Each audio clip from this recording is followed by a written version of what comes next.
everybody, welcome back to Ray Jensen Radio Podcast. Thank you very much for tuning into the show today. Ini adalah episode pembetulan, re-upload dari episode kita ke-215 sama Pius Hadimore Ebang. Jadi pertama gue mau minta maaf dulu karena audionya itu berantakan. Jadi ya kurang detail nih tim gue. Siapa nih yang edit? Nah ini oke. Pertama minta maaf, nah kita akan upload lagi dengan audio yang lebih baik. Ini kontennya itu kita ngobrol sama Bang Pius, dia cocktail warrior yang ahlinya bikin koktail dengan cerita rasa lokal. Nah dia mau take over di bar gua Bura-Bura tanggal 26. Ada take over private bar session dan juga ada buy one get one koktailnya dia di area luarnya. Kalau udah pernah ke Bura-Bura kita ada area dalam dan area luar. Tema take overnya itu adalah koktail bercita rasa Indonesia tapi mengambil inspirasi dari zaman penjajahan Jepang dan harganya itu 600.000 and free flow selama 2 jam kalau nggak salah. Oke, langsung aja kita dengerin conversation-nya. Jangan lupa subscribe di Ray Jensen Radio Podcast, YouTube channel, Spotify, Apple Podcast, Google Podcast dan juga Anchor. For further updates check out Instagram kita di Ray Jensen Radio. Oke, please welcome Pius Hadimore Ebang. Enjoy the show.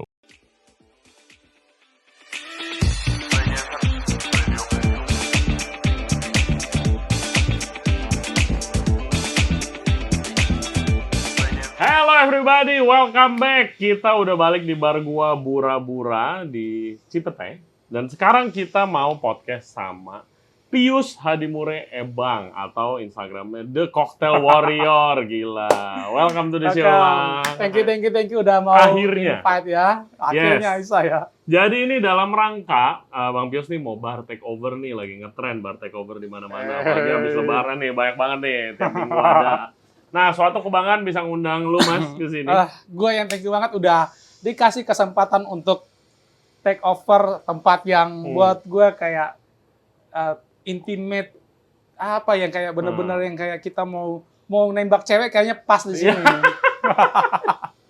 Biasa di sana aja, padahal tempatnya lebih keren Bang. Jadi guys, Bang Pius nih dia adalah head bar dari Kaum. Ya kan, siapa sih yang nggak tahu Kaum kan, makanan Indonesia yang luar biasa. Research-nya sampai gua kalau diceritain aja koktailnya itu sampai puyeng dengernya research koktail tapi pakai cita rasa Indonesia. Iya dong. Nah, lu kan udah dikenal nih sebagai bartender yang emang hobinya nge-explore rasa-rasa lokal. Iya. Ya kan? Dan lu nanti mau take over di sini akhir bulan di tanggal 26 ya, 26 itu temanya apa dulu? Tema. Jadi kan Bura-Bura sendiri ini kan kayak konsepnya bener-bener Japanese speakeasy bar ya. Yes. Nah, terus gua dengan temanya gua itu yang Indonesian banget. Jadi gua sempat ngomong sama tim di sini sama anak-anak, gue bilang kalau gue mau take over di sini boleh nggak sih kita bawa tema tentang penjajahan? Karena kan itu bukan sesuatu yang nggak harus kita bicarain, enggak. Ini kayak kita bring back memory ke zaman dulu, kayak kalau nggak ada Jepang yang menjajah kita sampai sekarang kita ya nggak gitu-gitu aja. Terus kayak kita lihat dari sisi positifnya, ada banyak pelajaran yang kita bisa ambil. Betul. Terus kayak kan dengan kita dijajah sama Jepang, akhirnya kan kita punya kayak inkulturasi budaya. Kita bisa dapat makanan, minuman, segala macam. Itu sih buat gue. Dan sampai sekarang pun kalau menurut gue itu salah satu alasan konsep bar ini Jepang juga. Karena menurut gue orang Indonesia tuh nggak tahu gimana udah familiar aja sama culture Jepang. Iya kan? Makanan restoran Jepang mana ada yang sepi? Benar. Iya kan? Mau dari sushi, teppanyaki semua mana ada yang sepi? Makanya kayak mungkin kalau bar Jepang lebih gampang dicerna nih. Gitu. Benar. Gue juga sempat memulai karir gue di bidang bar ini di restoran Jepang. Oh gitu? Iya, restoran Jepang. Nah, oke. Kalau begitu cerita dulu nih, Pas. Oke, gimana? Cerita lo nyemplung di dunia bar gimana? Oke, jadi gue nih orang kampung. Gue merantau. Oke, asal gue dari Flores. Nama lebih tepatnya itu kayak Larantuka, kota kecil di paling ujung Flores Timur. Kalau orang kenal Labuan Bajo, Pulau Komodo, itu kan Flores Barat. Nah, gue di sisi sebelah satunya lagi, gue paling timur. Nah, gue awal mulanya gue ke Jakarta itu emang gue pengen kuliah. Gue pengen belajar tentang hospitality. Nah, karena kebetulan ibu gue punya usaha catering, jadi gue pengen kayak, kenapa sih? Karena catering rumahan ini harusnya bisa dikelola dengan profesional. Betul. Dan di-manage dengan baik. Ya, gue kebayang catering rumahan. Jadi kan amburadul berantakan dari segala macamnya. Ya. Ya udah, costingan nggak ada. Mana ada? Nah, dulu oma gue juga buka catering rumahan, kagak pernah tuh food cost. Nah ya itu dari situ kata gue ini nggak bagus. Akhirnya gue coba merantau ke Jakarta, gue belajar, gue kuliah di salah satu akademi pariwisata di daerah Jakarta Timur. Gue kuliah 3 tahun, tapi gue sambil kuliah gue sambil kerja karena gue tahu kemampuan finansial orang tua gue seperti apa. Gue sambil kerja. Terus setelah lulus 3 tahun, sebelum lulus gue udah kerja. Jadi kitchen staff. Jadi gue itu dulu ngambil biasanya kalau kita kuliah pariwisata itu kan ada kejuruan. Nah, gue ngambil kitchen dan pastry. Karena gue melihat pas pada saat itu pastry ini punya satu market tersendiri. Ya. Potensinya besar Potensinya lah ya. ada banget. Jadi gue ngambil kitchen pastry. Orang pastry. Jadi pas berjalan, kuliah selesai, belum selesai gue udah sambil kerja. Nah, pas pada saat gue kerja di salah satu hotel bintang 4 di daerah Ancol, yang lambang hotelnya itu lumba-lumba di atas, di depan Dufan. Nah, gue kerja di situ. Sebagai pastry? Awal mulai itu gue gak ada mase. Nah, dulu zaman dulu itu, bawang datang sekarung-karung belum dikupas. Kentang datang sekarung-karung belum dikupas. Nah, itu garde manger itu garde manger prep lah. Prep, iya. Kerjaan ngupas, motong buah, ya kan. Itu gue di situ. Terus habis itu gue dipindahin ke shift malam. Kalau di hotel masuk malam prepare breakfast. Yoi. Nah, gue di situ masuk malam terus. Kayak nggak punya kehidupan gue. Malam-malam terus. Akhirnya gue bilang, boleh nggak sih gue masuk pagi? Nggak boleh. Akhirnya gue karena mungkin gue tipe orang yang bandel ya, gue sering nggak masuk. Sering nggak masuk. Waduh. Akhirnya gue dipindahin ke pastry. Nah, jadi gue pada saat dipindahin ke pastry, ibaratnya kayak gue lepas dari lubang buaya, mulut buaya, gue masuk ke mulut singa. Di pastry, gue cowok sendiri. Sisanya cewek. Tahu sendiri kalau kita ngambil barang dari store, itu tepung berkarung-karung, butter segede-gede apa ya kan? Satu dus segede satu dus. Iya, itu ngangkat sendiri. Udah gitu ya. Karena lu cowok. Iya. Storekeeper kan nggak boleh keluar dia. Dia cuma naruh barang depan pintu store, selesai tugasnya dia. Gue yang pergi ngambil. Nah, yang bikin gue agak sedikit merasa agak nggak enaknya itu adalah pas pada saat kayak, misalnya nih kan kita kerja shift-shiftan. Shift pada saat gue masuk shift pagi, taruhlah gue dengan si A, cewek. Si A ini ngomongin si B. Nah, pas pada saat gue masuk sore sama si B ngomongin si A. Iya, standar. Jadi lama-lama kata gue ini nggak bagus. Dari situ gue sering-sering tambah malas lagi gue nggak masuk kerja. Sering-sering nggak masuk kerja. Akhirnya pas pada satu saat gue disuruh pulang sama executive chef. Secara nggak langsung, ya mungkin sekarang kalau itu executive chef nonton, gue mau terima kasih sama dia. Karena secara nggak langsung dia udah pecat gue. Dia udah balikin gue ke HRD, HR. Gue pulang ke HR. Gue pas ke HR, gue ketemu sama bar supervisor di hotel itu. Dia tanya, lu mau kemana bro? Bukannya sekarang jam kerja lu? Gue bilang, sorry bang, sekalian ya gue pamit. Ini kayak, this is my last day dah di sini. Gue cabut ya. Mungkin gue udah nggak terpakai lagi di sini, gue nggak jodoh lagi lah di sini. Padahal sering bolos. Akhirnya dia bilang, nggak, ngapain? Lu mau kemana? Gue bilang, mungkin abis ini gue pulang kampung. Gue akan ngurusin cateringan emak gue. Nah, pas pada saat itu gue belum punya basic untuk yang memasak sebagai seorang yang kayak kitchen profesional atau chef gitu tuh belum punya. Karena gue baru. Sedangkan tahu sendiri kan kok, kayak lu di kitchen itu 5 tahun pun masih dihitung baru. Betul. Yang harusnya benar-benar lama gitu kan. Nah, gue juga belum punya pengalaman untuk itu. Akhirnya ya udahlah, diajak gue, udah lu sama gue ke HR. Dia ngomong sama HR, ini anak jangan dipecat. Ini anak walaupun bandel dia punya karakter. Karakternya dulu dia mungkin pembangkang. Ya udah, dia akan gue ambil ke bar karena kebetulan gue punya bartender yang habis resign dan belum dapat pengganti. Gini aja deh, kasih dia hitung probation ulang selama 3 bulan. Dia ikut sama gue di bar. Gue masuk ke bar pertama, gue bikin milkshake, gue nggak tahu. Sedangkan kan itu kayak hotel keluarga di daerah Ancol yang itu Sabtu Minggu itu, Jumat Sabtu Minggu full sama keluarga anak-anak. Minum yang paling favorit milkshake. Milkshake, betul. Gue bikin milkshake aja gue nggak tahu. Jadi pas masuk pertama itu gue benar-benar nggak tahu. Ya udah gue belajar, diajarin segala macam. Ya udah. Habis itu setahun setengah gue kerja, gue ngerasa kayak gini-gini doang. Gue ngelihat teman-teman gue, mereka udah kemana-mana liburan, gue juga pengen. Gue bilang, udahlah gue pengen liburan, gue pengen ambil cuti. Gue mau ngambil cuti 2 minggu. Tapi nggak dikasih. Gue bilang, udahlah cuti gue nggak dikasih, gue resign. Ya udahlah itu jalan terbaik lu. Gue ngomong itu langsung, dan salahnya gue ngomong kalimat itu ke ke FB manager gue. Oh, bos. Bosnya di FB kan. Iya. Akhirnya gue ya udahlah lu kalau nggak mau jalan-jalan ya udah. Ya lu mau jalan ya jalan aja. Ya udah, akhirnya gue keluar. Gue pulang kampung 8 bulan. Pas di kampung itu ya udah kayak pemuda pengangguran gimana sih, nggak jelas gitu kan. Ikut CPNS gue nggak mau. Karena gue nggak mau kerja kayak keluarga gue jadi PNS, gue nggak mau.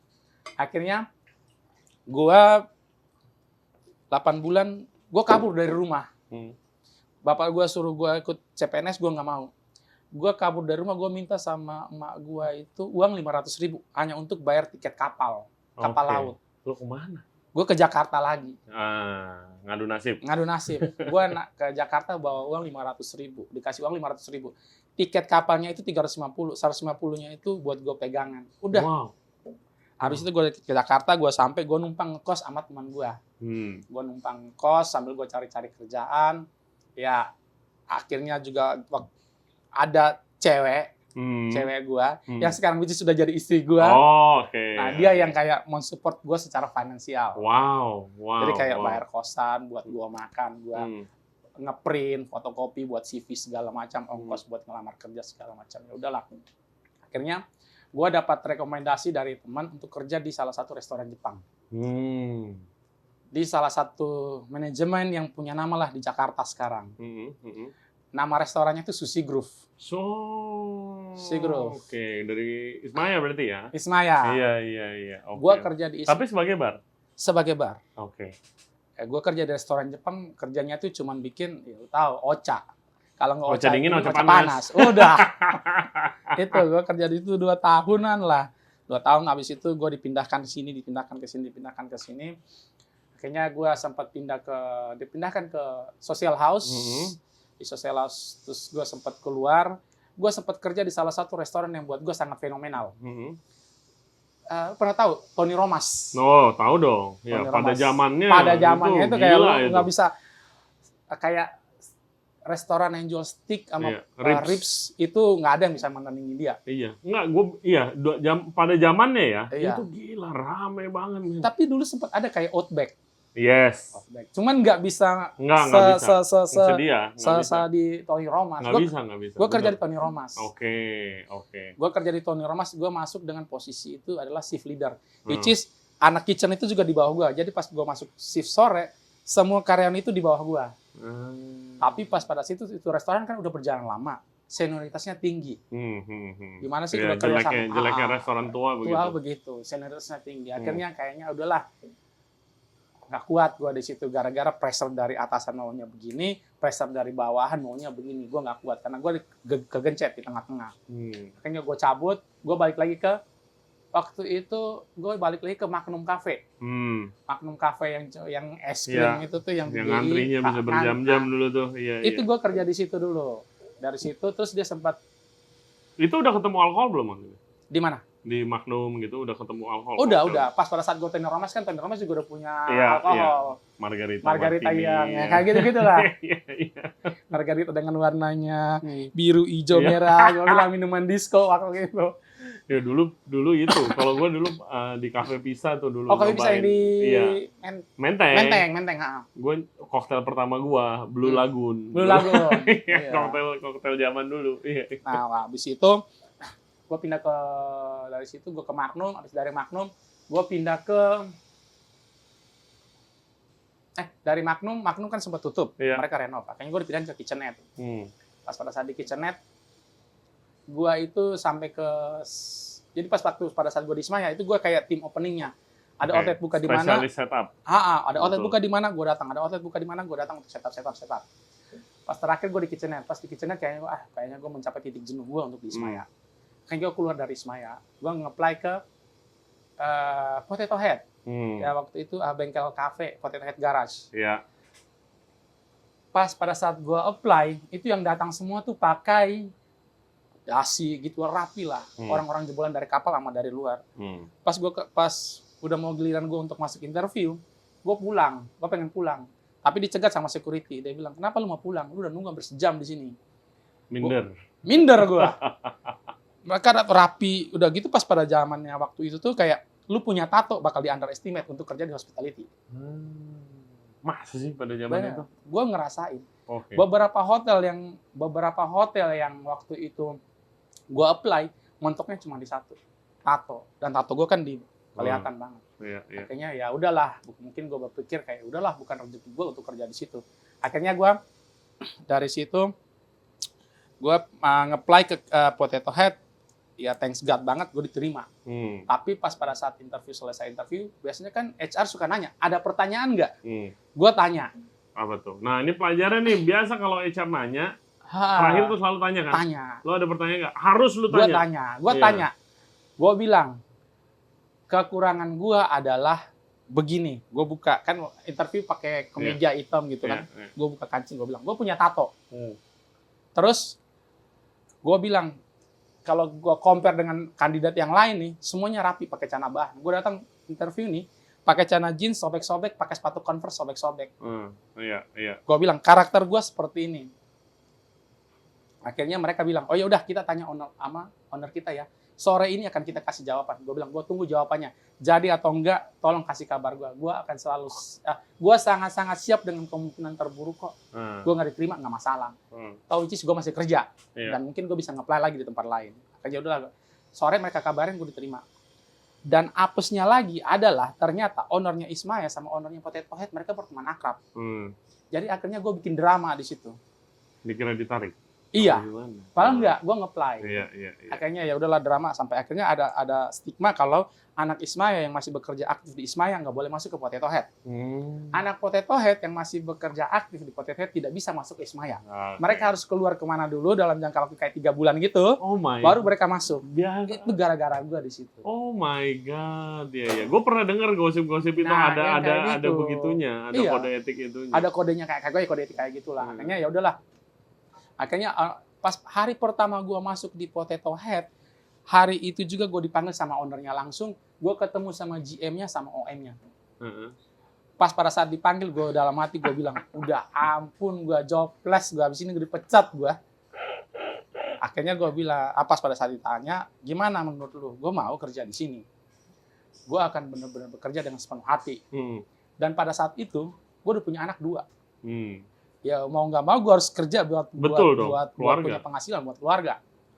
Akhirnya mereka mau, oke ya udah. Gue cuma ingat kalimat dari si ownernya Potato Head. Ownernya itu namanya Ronald Lakili. Ronald ya. Iya. Dia cuma ngomong begini. Kita kerja bareng-bareng, kita maju bareng-bareng. Siap. Makasih Pak atas kesempatan yang udah diberikan. Udah itu doang. Akhirnya gue kerja di bengkel cafe di Potato Head Garage setahun setengah. Kerja, ada tamu datang duduk di bar, dia datang ngobrol-ngobrol, dia suruh gue bikin minuman tuh ini. Akhirnya gue bilang sama orang itu, Pak, lu kalau mau interview gue jangan di sini, sangat nggak etis. Gue bilang gini aja, kalau lu mau interview gue besok kita janjian di coffee shop aja di depan. Besok dia interview gue di depan. Akhirnya dia itu ternyata adalah kayak salah satu shareholder salah satu luxury boutique hotel di Ubud. Pas pada saat interview dia tanya sama gue kayak, lo mau pindah ke Bali nggak? Gue bilang gue mau. Gue tanya, Balinya di mana? Kalau di daerah Kuta Legian, Seminyak gue masih mikir-mikir. Kalau lu kasih gue di daerah Nusa Dua, di Ubud, gue akan terima. Tapi lihat package-nya dulu berapa ya? Soalnya kan ini tentang uang. Akhirnya, ya udah, oke. Gue di Ubud. Ubudnya di mana? Karena gue sebelumnya gue pernah hidup di Bali setahun. Gue di Jalan Raya Ubud, di dekat pasar Ubud. Oh, boleh. Ya udah. Habis itu gua ke Bali, tes drink segala macam, oke, fix, diterima. Ya udah gua pindah ke Bali. Pas pindah ke Bali, di Bali pun ya total tuh gua hampir 4 tahun gua di Bali kerja. Pertama itu dari Ubud. Terus gua sempat bekerja dengan Chrysalance di Ubud juga di mozaik. Ubud mozaik. Oh, Tapi lu sempet di situ. sempat. Nah, pas pada saat tapi gua bukan di mozaiknya. Gua sempat main gua ke mozaik untuk ketemu sama Chrysalance, gua bikin presentasi gua. Waktu itu gua handle itu Spice Ubud. Oh, Spice. Jadi gue tuh waktu itu gue di Ubud, gue adalah restoran and bar manager untuk Spice Ubud. Jadi gue bikin report, gue presentasi ke dia kayak betul. program apa yang untuk beberapa sebulan ke depan secara ya kayak gitu-gitulah. Iya, udah jadi manajer lah. Iya, gitu. Akhirnya dari situ dia bilang, kenapa sih minuman di Spice itu belum dirubah? Lu kan basicnya dari bartender.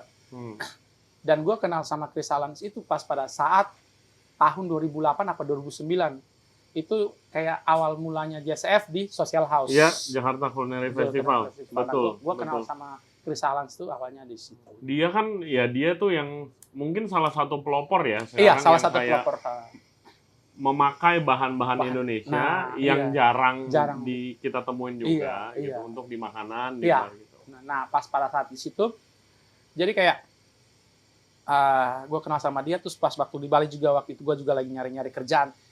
Dia menghubungi gue dan gue juga coba meng-apply, akhirnya ketemu. Ya udah gue kerja sama dia. Dari situ pas pada saat dia ngomong kayak, lu kenapa nggak bisa bikin koktail dengan lokal ingredient? Itu muka gue kayak ditampar sama dia.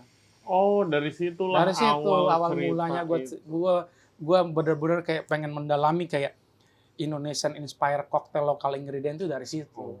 Oke nih. Mungkin sambil lu bikin minum nih. Boleh, lanjut. Boleh. Pertanyaan. Nah, pertama, minuman apa yang lu mau bikin nih? Ini minumannya guys akan di-serve di acara takeover nanti kan? Iya. Okay. Jadi minuman pertama ini gue bikin itu gue kasih nama Pearl Harbor. Jadi kayak kan Pearl Harbor itu kayak salah satu apa ya? Pelabuhan di Hawaii. Iya. Yang secara itu kayak kalau kita urut-urutin itu Pearl Harbor itu ada hubungannya sama kemerdekaan Indonesia. Betul. Jadi, karena kan dibom sama Jepang, habis itu Amerika ngebalas, akhirnya Jepang keluar. Dari situ. Akhirnya ya kayak gitu-gitulah kalau kita mau. Gue sebenarnya penasaran waktu lu kayak, ya kan kita disponsorin nih acaranya sama Alpha Vodka dan Voyage Gin kan. Iya. Terus waktu presentasi teman kita Rurit shout out itu kayak Pius mau bikin penjajahan Jepang temanya. Kayak gimana nih koktelnya gitu ya. Nah, itu dia. Jadi kayak ini ini gue pakai Voyage Gin. Voyage Gin, yes. Oke. Gue pakai Voyage Gin. Sebenarnya sih koktail ini gue ambil konsep dari malt wine koktail. Terus cuman gue agak sedikit twist, gue pakai capikus. Karena kan ya sekarang kayak lokal apa sih alkohol itu kayak harus pride, terus kayak udah disponsor dan disupport juga sama pemerintah, jadi ya udahlah. Iya, dan kalau nggak lokal ya bukan lu dong. Iya.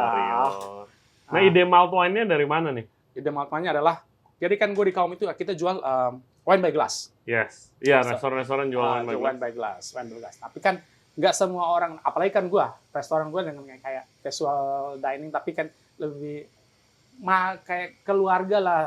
Cuman, jadi kalau red wine ini kalau kayak 2 hari, 3 hari kan flat kurang enak. Jadi gue berpikir gimana caranya untuk ada kayak bahan berkelanjutan lah, dan dibandingkan manjangin lagi biar bisa dipakai lagi. Shelf life-nya panjang daripada cuma dibuang doang.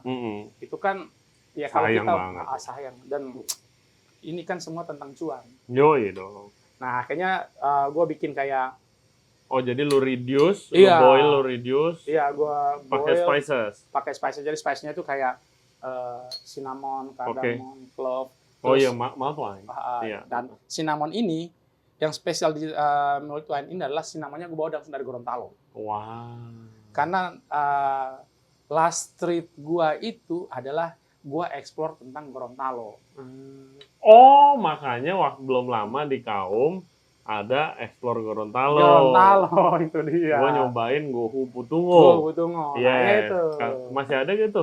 Gohu Putungo. Enak banget loh. Enak loh. Jadi masih. ikan diasap campur sayuran. Mantap deh guys, kalian cobain ke Kaum tuh. Masih. Mantap itu.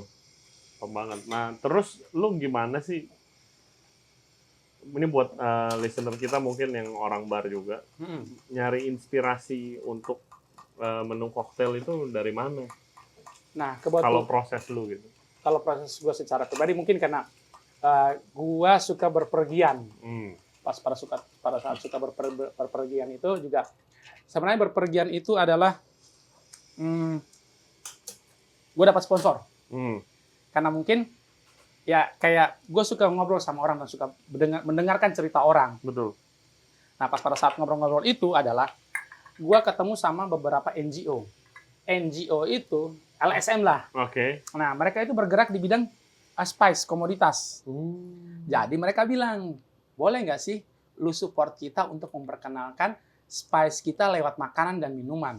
Karena kalau cuma menjual si spice dalam bentuk cuma contoh, jual kayu manis. Ya siapa yang mau beli kalau kayu manisnya itu nggak dalam satu bentuk apa gitu. Betul. Makanan atau dari situ. Dan apa yang spesial? Apa yang kan? spesial? Iya, nah, iya. kayak gitu. Nah dari situ akhirnya ya gue pergilah ke luar daerah sampai gue pergi ke pedalaman Kalimantan, Sintang. Wow. Padahal itu daerah punya potensi yang luar biasa. Kenapa? Terus kayak ada pernah dengar tentang kratom? Kratom, iya pernah dengar. Pernah. Nah, kratom itu orang Indonesia pada umumnya nggak tahu. Kecuali orang Indonesia yang hidup di luar, di US sama Kanada. Iya. Dan itu kontroversial. Kontroversial banget. Betul. Gara-gara jual kratom di tempat kerja gua disamperin sama BNN. Disamperin sama BNN. Ya, buat yang belum tahu kan ada tanaman di Indonesia, namanya itu kratom. Itu katanya bisa bikin halusinasi. Halusinasi. Iya. Kalau dosisnya nggak pas. Iya, betul. Kalau dosisnya berlebihan. Katanya, waktu itu oma gue diabetes dan kratom ini bisa dikenal juga untuk bisa menstabilasi gula darah. Iya, gula darah. Kan? Jadi oma gue tuh suka minum digodok. Gue pernah nyicipin kagak halus ya, kayak teh, kayak minum obat pahit gitu. Gue nggak doyan gitu kan. Tapi oma gue tuh dulu ada sempat periode dia minum tiap pagi buat stabilisin gula darah. Gitu. Tapi berhasil kan akhirnya gula darahnya turun. Iya. Stabil gitu. Nah, lu ceritain waktu di Kalimantan lu dapat inspirasi apa? Nah, jadi gue pas ke Kalimantan tuh gue di pasar. Gue biasanya kalau pas pergi ke trip gitu, itu namanya kan gue sebut culinary trip lah. Itu program di Kaum juga sih. Betul. Jadi culinary trip. Nah, pas pada saat gue culinary trip itu, gue suka sebelum pergi, gue pasti suka belajar dulu. Gue suka searching di Google apa sih. Nah, pas waktu itu gue tanya pertanyaan yang suka gue tanya sama orang daerah sana adalah di sini kerajaannya apa sih? Kerajaannya. Tarik sampai zaman itu. Iya, rajanya apa? Rajanya siapa? Kenapa? Karena buat gua adalah di kerajaan pasti mereka akan punya semua. Dari pakaian adat, makanan, minuman, tarian, hal kayak cooking methodnya pun pasti budaya, culture-nya tuh ada di situ. Gua tanya. Terus mereka ya akhirnya juga gue sempat belajar tentang makanan-makanan, tentang makanan-makanan raja-raja di Kalimantan. Nah, ternyata di Sintang itu mereka ada 3 etnis. Dan gue sangat-sangat berbangga gue bisa sampai di sana.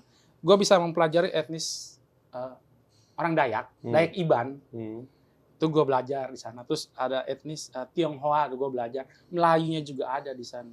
Dan ternyata yang gue pelajarin adalah, gue diceritain sama orang di sana, Pak, burung Garuda Pancasila aslinya dari Sintang. Ada di rumahnya Istana Raja Melayu di Sintang. Wow. Ada. Gue lihat dan gue fotonya udah gue gantian. Ada. Wow. Nanti kita nunjukin tuh fotonya kalau bisa, Pak. Udah gue hapus. Udah gak ada di handphone yang lain. Itu. Jadi terus gue suka minta dianterin ke pasar tradisional. Udah pasti tuh, harus kalau karena trip ke pasar. Karena kan kayak lokal ingredient yang unik-unik tuh biasanya di pasar. pada saat gue ke pasar pagi-pagi, biasanya gue minta ke pasar tuh jam 6 pagi.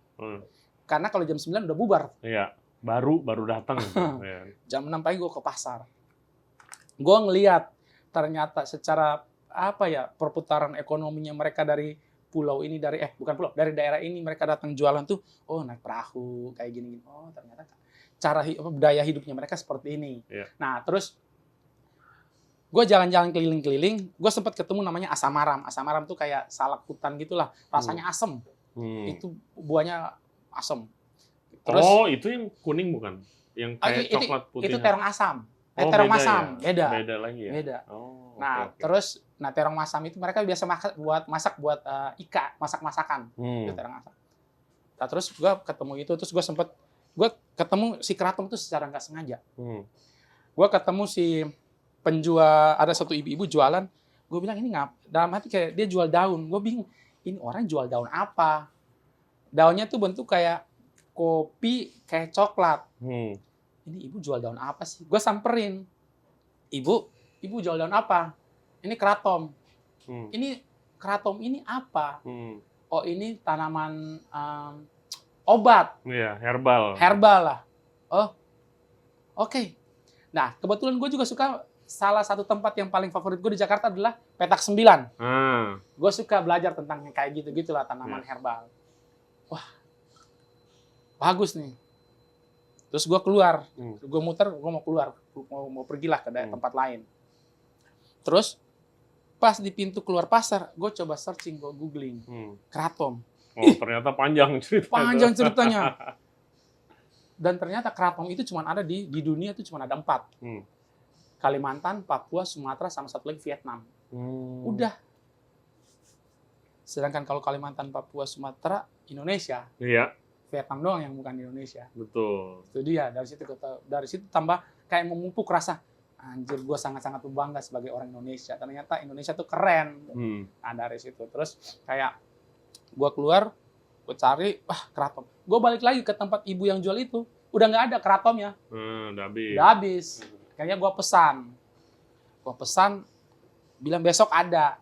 Nah pas biasanya kuliner trip itu ada orang pemerintah daerah, orang bupati yang menemani. Gue tanya sama si driver, Pak, tahu tentang kratom? Tahu. Oh, oke. Dia mulai bercerita banyak. Cerita-cerita, wah, ini harus sesuatu yang harus gue publikasi. Tapi gue udah tahu, resikonya ini bakal kontroversi. Tapi buat gue semakin kontroversi, gue semakin dapat seru dan buat gue exposure gratis. Kan pembangkang tadi karakternya. Exposure gratis. Iya kan? Akhirnya gue coba ngomong sama orang. Lu jadiin koktail apa itu? Nah, waktu itu gue jadiin koktail adalah jadi Sintang itu di Kalimantan Barat.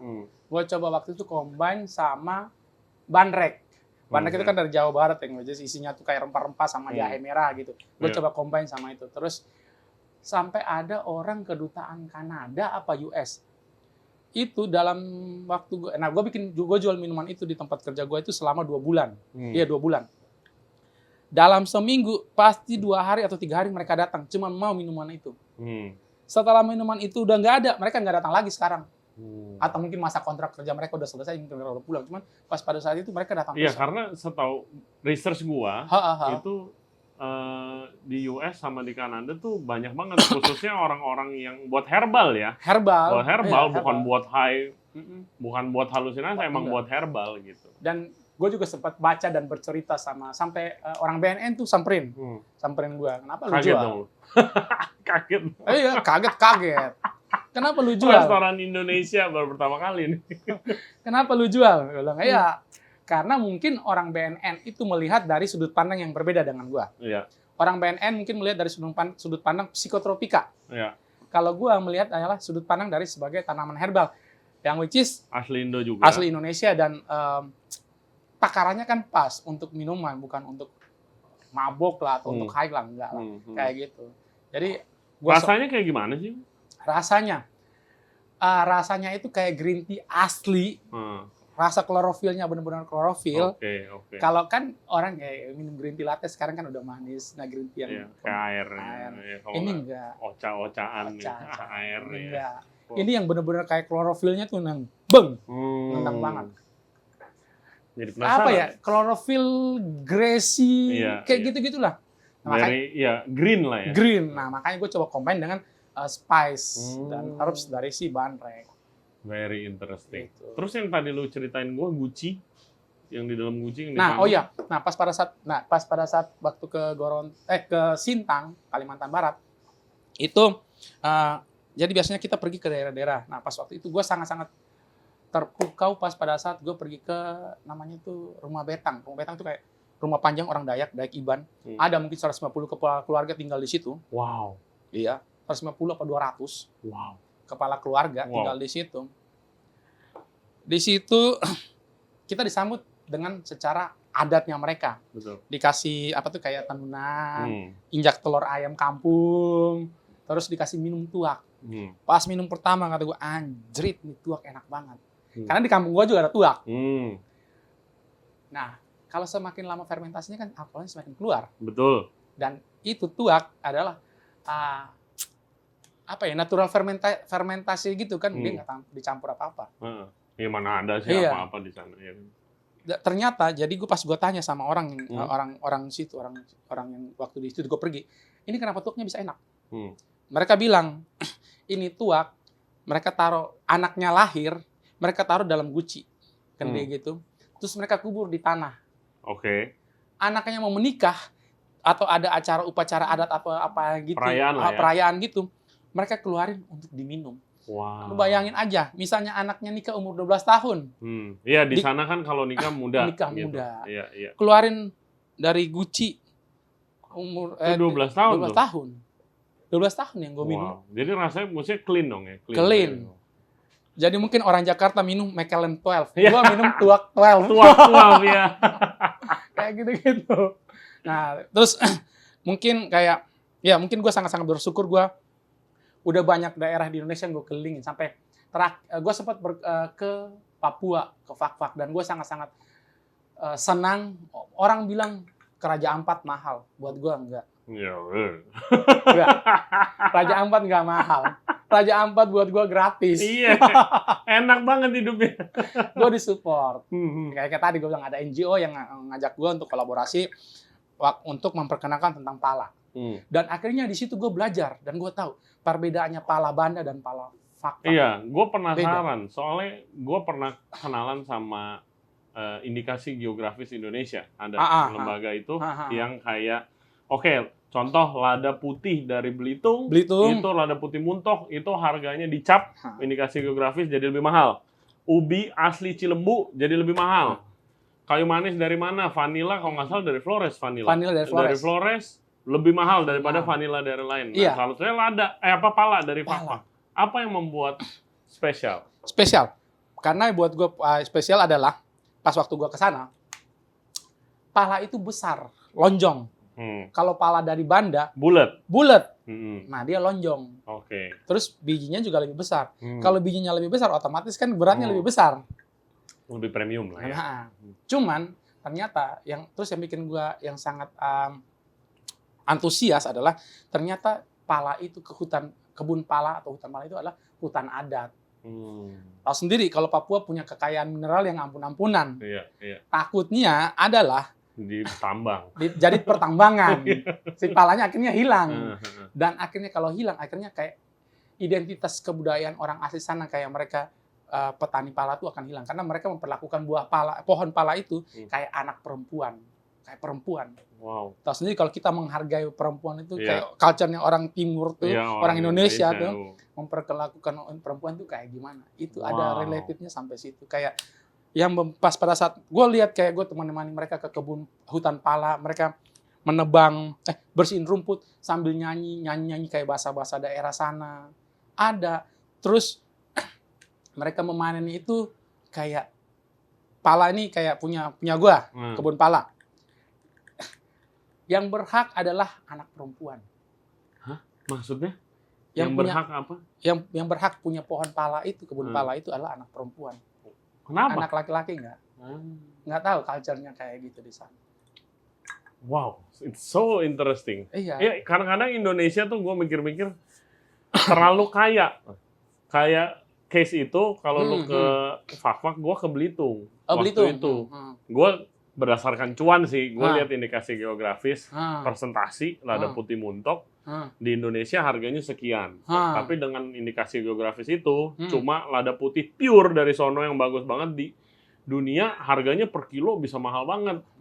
Wah, bisa cuan nih, gue bilang kan. Ada kali kenalan kan saudara gue ke sana, ya gue lihat di mana kayak, oke, pohon ladang lada putih zaman dulu banyak banget. Tapi gara-gara pertambangan, kalau di Bangka Belitung tuh timah, iya. pada hancur. Pada hancur. Nah sekarang gara-gara ada itu, harga lada putih itu mahal, nah orang banyak balik lagi nih. Kayak oke, jangan pertambangan deh.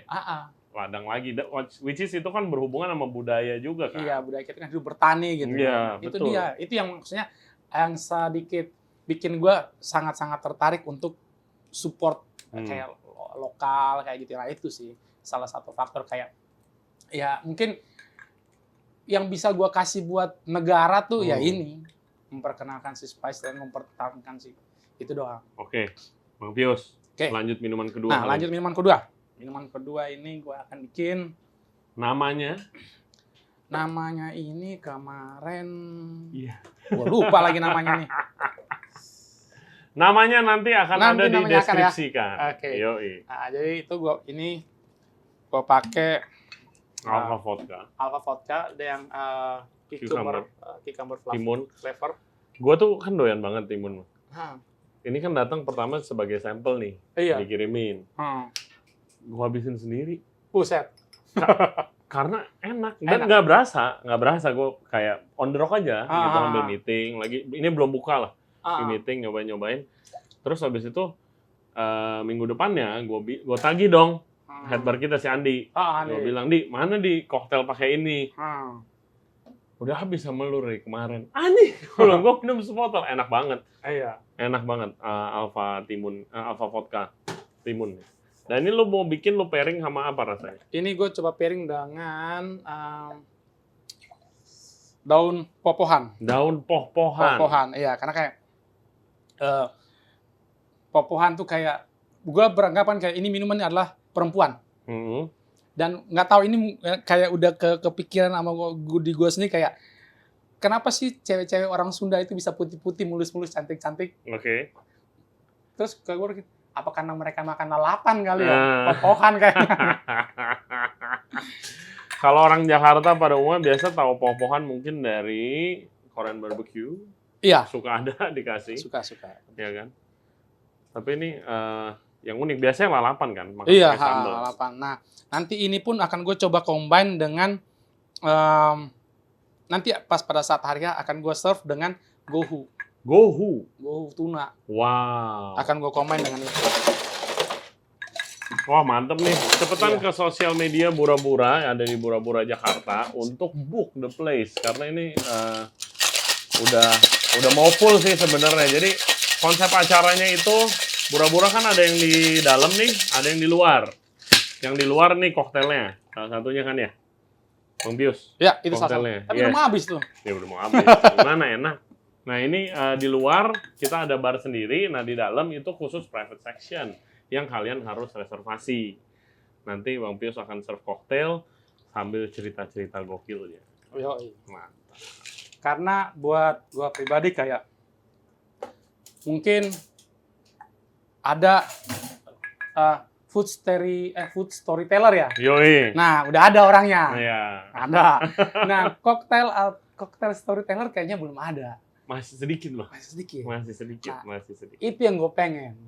Gue pengen kayak kenapa sih dan gue pikir kayak semua orang itu bisa bikin koktail yang enak. Betul. Dan keren. Betul. Keren banget. Cuman tidak semua orang bisa membuat koktail yang punya cerita. Betul.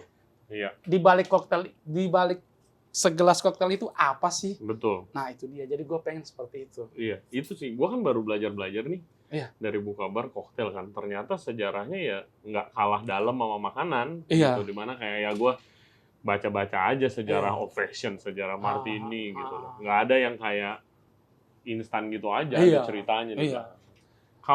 Kalau menurut lu, Hah. kenapa sih zaman sekarang nih bar takeover nih lagi ngetren nih, Hmm. mana-mana?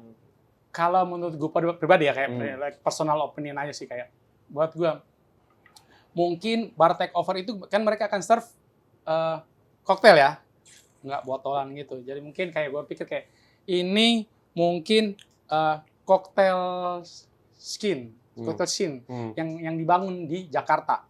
Karena kayak gue pribadi, gue sangat-sangat terinspirasi dengan bar-bar yang di Singapura, Ya, di Manhattan, ya, mereka di luar London. biasa bar scene. Nah itu kan mereka udah kesana tuh kayak orang kesana cuma mau menikmati koktail. Iya. Emang sih kadang mereka datang, gue minta ini dong, cuman kayak single mixer. Cuman mereka itu sangat-sangat mengapresiasi koktail. Jadi mungkin yang gue tangkap adalah kayak mungkin ini adalah koktail scene yang sedang dibangun di Jakarta. Budaya minum koktail lah di Jakarta dengan sering diadainya bar takeover. Makanya sampai ada beberapa brand di luar sana yang mereka sampai ngundang bartender yang dari luar untuk yang kayak gitu-gitulah untuk bar takeover di Banyak Jakarta. sih positifnya guys dari bar takeover. Pertama, ya udah pasti bisnis kalau dari segi owner, omset, acara seru, tempat lu rame. Kedua, lu dapat market baru kalau dari segi bisnis. Pius dari kaum. Ya kan, orang-orang langganan koktailnya Pius di kaum belum pernah ke Bura-Bura mungkin. Bisa jadi. Mungkin datang. Ya kan, atau tamu Bura-Bura yang reguler, oh Pius koktailnya enak juga, dia ke kaum. Next-nya, tukeran market. Boleh, nggak masalah, harus begitu. Harus justru kan. Selain itu juga staff. Dengan Pius di sini, dengan kehebatannya, staff pada lihat, dapat pelajaran baru. Jadi sekarang udah bukan zamannya lagi. Oke, lu dari sono lu nggak usah ke bar gua lu. Nggak kayak begitu, nggak boleh. Dulu begitu, tapi sekarang nggak, kita harus saling support. Iya, makanya sampai ada hukumnya tuh pothead Ismail. Nggak lah kayak begitu. Ini enak banget loh, asam, lalapannya dapat dikit, herbalnya. Mungkin sekarang coba lu bayangin aja deh, ini akan gue serve sama si Gohu. Oh dapet lah. Jadi kayak ini buat gua kayak lo minum kayak mirip dressingnya Gohu. Iya. Betul. Jadi kayak abis minum Gohu yang sedikit kayak visi gitu, terus minum ini untuk clean lu pelet. Abis itu baru lu tiban Gohu lagi, baru lu minum lagi. Kayak gitu sih. Buat yang belum tahu ya, Gohu itu kan salah satu makanan mentah ya Indonesia. Sebenarnya bukan mentah, kayak ceviche lah. Ceviche Indonesia. Mantap sih. Ceviche Indonesia sih. Terus lu sudah dikenal sebagai koktail yang memajukan Indonesia lah gitu. Dan sekarang juga gue senang banget sih, sekarang pemerintah pun udah support. Tidak disembunyi-sembunyi lagi nih alkohol gitu kan. Alkohol lokal emang dari zaman dulu ada, kita punya budayanya juga. Tapi selama ini tuh kayak diumpetin lah gitu. Kalau sekarang kan enggak. Sekarang sudah rebranding nih, keren ya kan brandingannya gitu. Lu makin asik dong kerjanya nih sekarang nih. Asik banget. Pede banget. Karena buat gue kayak secara ingredient bukan alkohol, karena gue udah sering pergi-pergi ke luar ke dalam pedalaman daerah, gue udah tahu.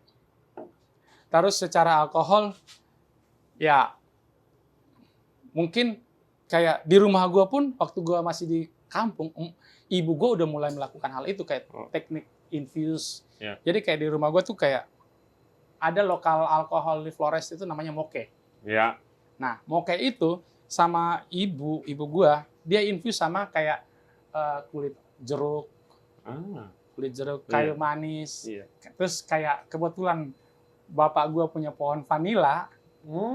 Jadi di infuse sama vanila. Itu semuanya itu satu. Jadi pada saat malam habis makan gitu, kayak digentong gitu, diguci gitu, ngambil, kita minumnya bareng-bareng. Adik gua, bapak gua, udah kita minum bareng minum. Nah dari situ, oh ternyata teknik infus ini orang udah ada zaman dari emak gua aja udah ada. Iya. Itu sih. Oke. Lalu tadi ngomongin kampung lu kan kita masuk ke Melanesia Barsar nih. Sekarang nih, ya kan waktu itu udah sempet podcast guys. Kalau yang belum dengerin atau nonton boleh ke situ nanti habis nonton ini. Nah, Melanesia Barsar adalah komunitas bartender dari Indonesia Timur, mayoritas yang ingin menaikkan image dan menghapus stigma. Orang-orang Timur tuh begini gitu kan. Idenya dari mana? Kan lu salah satu foundernya. Ya kan? Waktu itu diajak podcast ini awalnya katanya anak-anak dulu lah. Anak-anak dulu, kita ada generasi. Nah jadi sebenarnya tuh, jadi ada gue, ada Ale, ya. Terus ada satu lagi namanya Kenny Berhitu. Bung Kenny. Jadi pas pada saat corona gitu, iya pas awal-awal pandemi, itu kita nganggur. Iya kayak buka, cuman kan sempat kayak buka cuman buat terima takeaway doang. Semi nganggur, kerjaan jadi, ada, tapi ya duduk doang, nggak jelas ya kan, bengong. Akhirnya kita janjian, main dong. Akhirnya kita janjian ngumpul di tempat kerja gua. Pas pada saat ngumpul di tempat kerja gua, terus si Ale bilang, abang kita bikin grup WhatsApp yuk. Grup WhatsApp apa? Bikin grup WhatsApp anak-anak bartender, tapi dari Papua, Nusa Tenggara Timur sama Ambon. Ayo kita bikin. Tapi gue sempat tanya sama Ale, tujuan bikin grup WhatsApp ini apa? Gue bilang sama Ale, kalau kita tujuan bikin grup WhatsApp ini cuma buat hura-hura, seneng-seneng, bikin penuh memori. Iya, hai dong. Nggak jelas. Bisa nggak kalau kita bikin grup WhatsApp itu, kita punya visi dan misi yang jelas. Terus Ale nanya, mau kayak gimana? Kita gini aja deh, kita bikin grup WhatsApp ini, kita sharing pekerjaan, lowongan kerja. Kita sharing lowongan kerja di situ. Terus kayak mungkin ada saudara-saudara, adik-adik gitu dari kampung pengen ke Jakarta, cukup deh, lu nggak usah kerja sebagai nih. Kalau orang Indonesia Timur kerjanya tuh debt collector, jaga tanah kosong, tukang tagih, yang kayak security, parkir. Nah itu, jadi kayak gue bilang sama Ale, boleh nggak sih kalau kita bikin visi dan misinya tuh kita pengen merubah stigma. Kalau kita orang Indonesia Timur punya hati yang baik, bisa sabar kok kita kerja di bar, di restoran. Ya mungkin walaupun kita start dari tukang cuci piring, cuci gelas, nggak masalah. Tapi semua kan juga mulai begitu. Tapi kan gue sempat ngomong sama Ale, tapi itu tidak terlalu banyak mempertaruhkan nyawa lo. Kenapa? Ya karena kan kayak gini, jaga satu tanah kosong. Kan itu jatuhnya ada satu tanah, ini dari orang Indonesia Timur nih. Tiba-tiba ada satu pihak yang mengklaim itu tanahnya dia. Mereka bawa ormas lain. Satu daerah. Adu. Berantem. Ya syukur-syukur kalau nggak ada korban jiwa. Kalau ada korban jiwa. Jadi gue bilang, itu kan ya masa iya udah merantau, pulang-pulang lu bukannya ngirim uang ke orang tua atau saudara di kampung, tapi malahan pulang-pulang mayat yang pulang. Kan hati nurani sedihnya itu gimana sih kayak gitu. Gue bilang sama Ale, bisa nggak sih kita bikin yang kayak gini? Ale bilang, oh iya oke bang, abang gue setuju. Si Kenny juga bilang, ayo abang, bung, ayo kita bikin lah. Nah, awalnya dari situ akhirnya kita bikin. Terus kayak akhirnya orang semakin tahu tentang Melanesia Barstar itu pada saat Nusa Tenggara Timur kena bencana banjir. Kena bencana banjir. Terus kayak gue dikasih tahu sama Ale, ditelepon sama Ale. Ale bilang, bang, Pak Kiki bilang bikin acara dong, kan daerah kita. Kiki Moka. Jadi ya gue sangat thank you banget untuk Bang Kiki Moka, udah support banget untuk Melanesia. Ya akhirnya dia bilang, itu Bang Kiki ngomong gini. Oh yaudah kita kerjain. Itu kita kerjain itu total 4 hari, 5 hari. Gue dapat info itu hari Selasa. Lu mau bikin bar take over. Bar take over untuk penggalangan dana sih, untuk nyumbang banjir. Banjir di Nusa Tenggara Timur. Jadi kita minta para sponsor, bisa nggak sih lu support 1 botol, 2 botol? Ayo bisa bang, akhirnya mereka support. Tapi pas pada saat acara hari H, mereka nggak minum free. Harusnya kan mereka punya barang di situ. Iya, bayar. Mereka bayar dan itu baru namanya support. Yes, betul. Mereka bayar, terus gue juga sangat berterima kasih ke pihak waktu itu Pennyland. Mereka mau ngasih tempat segala macam, ya udah. Terus itu yang pertama, itu orang udah mulai tahu tentang Melanesia Barstars. Yang kedua pas pada saat Jack Hope. Jack Hope yang kedua di daerah SCBD di Beer Hall. Di Beer Hall. Yes. Itu gue lagi opening ini, makanya nggak datang. Kan panitianya kalau nggak salah. Salah satu gue membantu menyebarluaskan newsnya dengan podcast, dengan podcast. upload kan. Waktu itu ya dari Kiki lagi. Iya. Kiki sama Erik kan kalau Jakob. Oh iya, Erik Iya, sama Kemal. Yes. Holy Wings. Holy Wings dia ke gua bilang kayak mau bikin suatu grup buat bantu anak-anak F&B yang kurang beruntung lah nih pandemi gitu kan. Tapi waktu pertama kan gue ikut di Bar Cipelago. Itu gua ada loh. Keramaian bang, gue pulang duluan. Takut. Itu mau tinggi-tinggi yang Delta kalau nggak salah. Iya, ini acara lu, masa lu pulang? Gila, gue bilang, jalannya udah kagak bisa. Iya, Gue bilang, penuh gila. banget tuh. Pulang gue. Nah, Kalau yang beer hall, itu lagi deket-deket opening ini, gue nggak pura-pura. bisa. Iya. Iya. Nah, pas pada saat yang di Jacob yang kedua, itu baru kayak ada Santos. Santos telepon, Bang, bisa nggak talentnya semua dari anak-anak Melanesia? Sip. Nah, setiap kali kalau itu Bang Kiki Moka ketemu gua, kalau ada acara begitu-begitu, take over begitu, dia selalu ngomong gini, Pius, Indonesian Cocktail ya? Indonesian Cocktail ya? Nah, dari situ akhirnya gue harus brief anak-anak, kita bikin yang Indonesian Cocktail ya, kayak gini, konsepnya kayak gini. Nah, dari situ. Pas yang kedua yang di Beer Hall, kebetulan anak-anak Melanesia semua, akhirnya kita bawa tentang alkohol lokal. Jadi Ale itu bawa tentang Sopi dan Moke, gue juga bawa tentang Sopi dan Moke, terus anak-anak juga sama. Kayak kita ya bareng-bareng pas pada saat itu di Beer Hall. Dari situ. Sih. Nah, pas itu orang udah mulai dengar.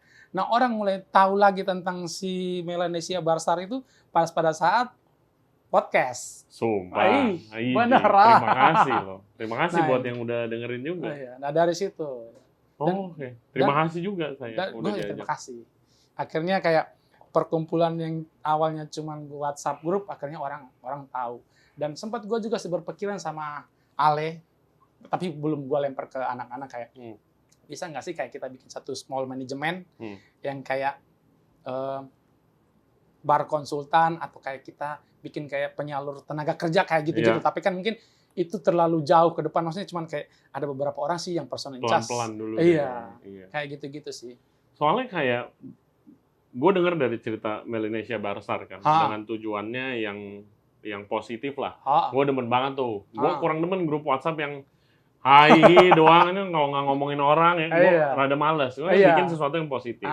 Dan ternyata ya untuk menghapus stigma itu kan nggak instan kan? Nggak instan. Sangat setiap biasanya kalau di Indonesia ini setiap ras ada stigma sendiri. Pasti. Pasti ada. Oh, kalau gua orang Indo-Chinese tuh begini. Orang dari Indonesia Timur gini. Orang Padang begini kan ada. Dan menghapus stigma itu kan nggak mudah, nggak cepet gitu kan. Nggak instan. Gue dengar kasusnya, tapi bukan dari daerah Melanesia sih. Ini gue pernah ketemu sama satu bar manager di Bali, kalau nggak salah. Terus habis itu gue nanya lah biasa. Gue ngobrol-ngobrol kan habis minum. Terus habis itu kayak, dia bilang gue tuh hero gue tuh Kiki Moka. Gue tuh satu kampung sama Kiki Moka. Tapi jadi dari Kiki Moka ini mungkin juga secara tidak sengaja ya, dia kan berkarir, karir luar biasa sampai sekarang. Orang-orang dari daerah asal dia dan sekitarnya lihat dong. Oh, gue juga bisa dong kayak dia. Ini orang sekampung gue kok. Iya kan. Nah, dari situ dia akan berkarir. Nah, sekarang udah jadi bar manager di Bali. Nah, gitu. Jadi ya, maksud gue mau ngomong, nggak akan sia-sia lah lu, maksudnya Melanesia Barstar berkumpul, bikin acara gitu, segala macam. Semoga sih. Nggak sia-sia sih kerjanya. Mantap. Itu sih. Jadi ya, awal mulanya Melanesia itu kayak gitu. Jadi ya kayak dari grup WhatsApp gitu-gitu. Awalnya sih kayak gitu. Oke, mungkin untuk penutup nih, Bang Pius. Mungkin kasih advice nih sama mixologis atau bartender-bartender muda yang mau mulai explore koktail-koktail atau alkohol yang berbau Indonesia, perpaduan lokal, tapi tidak punya kesempatan untuk travel seperti lu, gitu kan. Lu mungkin satu dari 10.000 ya kan, bisa ke sono kemari gratis lagi ya kan. Tapi kalau buat yang mau mulai nih, tapi nggak tahu gimana caranya. Kalau gua itu, mungkin gue cerita sedikit ya. Salah satu tempat favorit gue di Jakarta adalah Pasar Petak 9. Petak 9, tempat favorit gue juga. Karena buat gua itu di situ ada. Dan di situ itu gue bisa lihat tentang toleransinya tuh kayak gimana sih. Orang bilang toleransi, lo pergi ke Petak 9 deh. Ya nggak? Iya. Lo lihat di sana. Jadi kayak ada kayak dari etnis Chinese-nya di mana, orang Melayunya gimana, segala macam, semua ras ada di situ. Dan biasa aja. Iya. Dan mereka nggak berisik tentang agama gue gini, suku gue ini, nggak ada. Dan di sana tuh, dan gue pergi ke sana tuh karena gue yang bikin gue tertarik adalah herbs dan spice yang ada di sana. Iya. Kayak yang tadi kayak sempat cerita kayak kayu manis Cina. Yes. Tuh. Yes, kurma Cina. Kurma Cina, kayak gitu-gitu. Terus kayak, dan gue suka kalau ke sana tuh gue cuman, kan di sana banyak toko herbal, toko obat. Iya, obatnya herbal semua. Obat herbal semua. Gue duduk aja di situ. Kalau enggak duduk di, kan biasanya ada yang penjaga-penjaganya tuh. Iya. Dan biasanya mereka tahu. Ahlinya Shinsei dibilangnya. Shinsei. Mereka tahu. Jadi kayak gue tanya, "Oh, itu apa?" "Oh, ini jati Cina, jati Belanda." "Apa tuh?" "Ini buat apa?" "Oh, ini gunanya ini." "Oh, menarik." "Terus itu apa?" "Oh, ini gunanya ini." "Oh, sebenarnya lu mau beli atau enggak sih?" Nanya dulu. Nah, kayak gitu-gitu. Jadi ya explore lah. Ya di Jakarta dulu aja, Petak 9 nggak jauh kok. Petak 9 nggak jauh. Terus di situ kayak buat gue di Petak 9 itu ya yang tadi lu mau cari apa ada, mau makanan halal ada, non halal ada. Iya. Jadi semuanya ada di situ. Jadi keadaan toleransinya juga buat gue di situ tinggi. Dan hal yang mau dieksplor juga nggak cuma satu, banyak. Yes. Oh, makanannya nggak kelar-kelar lu ngitor hunting makanan di sana. Dari makanan Indonesia, Chinese. Kemarin gue baru ke Petak 9, gue bawa beberapa gitu yang kayu manis, kurma Cina atau angco dibilangnya, yang kayak ada kismis yang dari Chinese kice untuk eksplor, untuk eksplor baru ingredients ini kan interesting kan. Iya. Gitu karena ya kalau misalnya kalau gue sih udah tahu itu kan dari kecil. Karena itu budaya gue kan nggak enak badan dibikinin kalau itu untuk ayam obat biasanya. Biasanya kalau nggak enak badan itu ayam kampung digodok tuh sama kurma, sama kayu manis itu, sama kice, diseduh, digodok, lu minum airnya doang.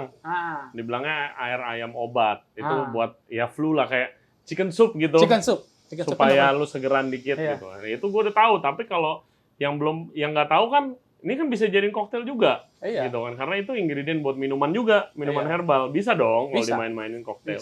Nah, itu tukeran ilmu gitu. Boleh. Apa kalau nggak kayak liang teh. Nah, liang teh itu kan kalau nggak salah ada 8 apa 9. Iya, banyak harusnya itu. Itu kan wah itu Turuannya menarik banget kayak akar alang-alang lah, apalah semua ada di situ segala macam tuh. Kayak gitu-gitu. Dan gue suka tanya, ini isinya apa? Jadi kayak mereka kan suka isi satu paket gitu. Ini isinya apa? Secara ini gunanya untuk apa? Kayak gitu-gitu sih kalau gue ke Petak 9. Yes. Thank you banget Bang Pius. Gue juga thank you banget. Udah mau ngobrol nih sama kita. Dan semoga acaranya sukses ya. Harus dong. Harus sukses. Jadi guys, pertama datang ke acaranya Bang Pius ya di Bora-Bora Bar Takeover-nya. Temanya itu koktail yang terinspirasi dari zaman penjajahan Jepang di Indonesia. Ya. Ada 2, ada di dalam. Mau di dalam harus reservasi. Cek Instagram Bora-Bora di Bora-Bora Jakarta atau bisa cek Instagram kita Regency Radio. Di luar akan operasional seperti biasa dan ada juga koktail spesial dari Bang Pius juga. Ya. So come tanggal 26 Mei. Oke, ramein nih tempat nih, support kita berdua. Dan jangan lupa main ke Kaum juga. Di sana bisa ngobrol-ngobrol langsung sama Bang Pius. Dijawab kan kalau orang nanya? Nah, jawab dong, harus lah. Harus. And thank you banget ya guys buat yang udah dengerin dan yang udah nonton podcast kita kali ini. Jangan lupa subscribe di Regency Radio Podcast. Kita ada di YouTube, Spotify, Apple Podcast, Google Podcast, dan juga Anchor App. Follow Instagram Bora-Bora pertama, Bora-Bora Jakarta. Dan juga Instagram Bang Pius di Cocktail Warrior. Oke, bisa dapat inspirasi banyak di sana. So, stay safe, stay healthy. We'll see you next time. Bye-bye. Thank you. Thank you. Mantap.